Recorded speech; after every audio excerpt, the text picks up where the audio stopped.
আমাদের সংস্কৃতি, আমাদের সংস্কার সর্বদা থাকবে আমাদের সাথে। ভারতের মহান গ্রন্থ আর কাব্যের সম্পূর্ণ সংকলন। সাবস্ক্রাইব করুন তিলক।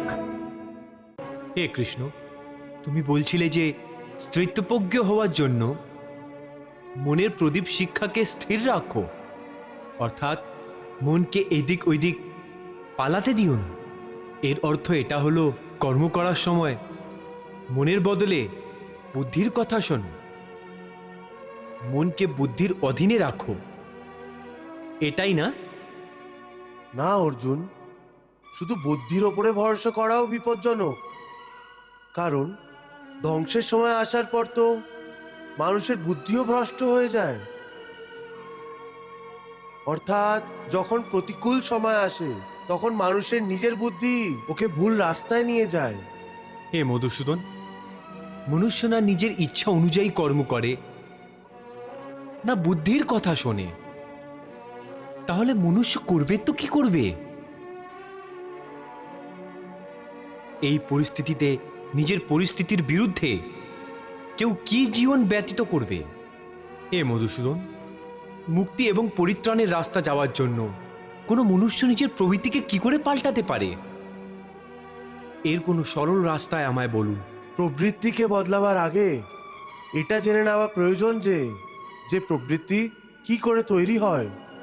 হে অর্জুন, মানুষ জন্ম নিয়েই নিজের সাথে সত, রাজ আর তম এই তিন গুণ নিয়ে জন্ম নেয়।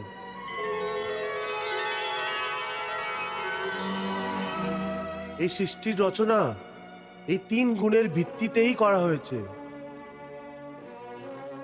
এই ত্রিগুণাত্মক সৃষ্টিতে যে সমস্ত প্রাণীরা থাকে ওদের মধ্যে তিনটেই গুণ থাকে, কিন্তু প্রত্যেকটি প্রাণীর ভেতরে এই তিনটের মধ্যে কোনো না কোনো একটি গুণ অধিক প্রদান করা হয়েছে।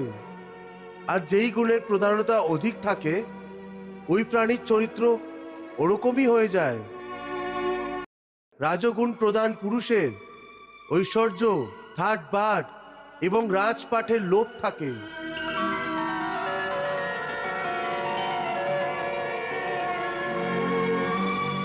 তমগুণ পুরুষ আলস এবং প্রমাদী হয়।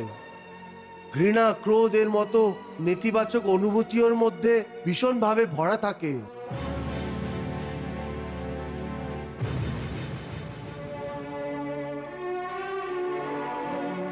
আর সত্যগুণের পুরুষ শতগুণই উত্তম গুণ হয়। সাত্বিক মানুষ সোজা এবং সরল হয়। যদিও প্রত্যেক মানুষের স্বভাবে এই তিনটেই গুণ কিছু না কিছু মাত্রায় অবশ্যই থাকে, কিন্তু যেই মানুষের মধ্যে যে গুণ প্রধান হয় ওই মানুষ ওরকমই হয়ে যায়। ওর যেমন প্রবৃত্তি হয় ওরকমই ওর রুচি হয়ে যায়। সুতরাং প্রত্যেক মানুষ নিজের প্রবৃত্তি এবং রুচির অনুযায়ী আকাঙ্ক্ষা করে। হরে কৃষ্ণ কৃষ্ণ কৃষ্ণ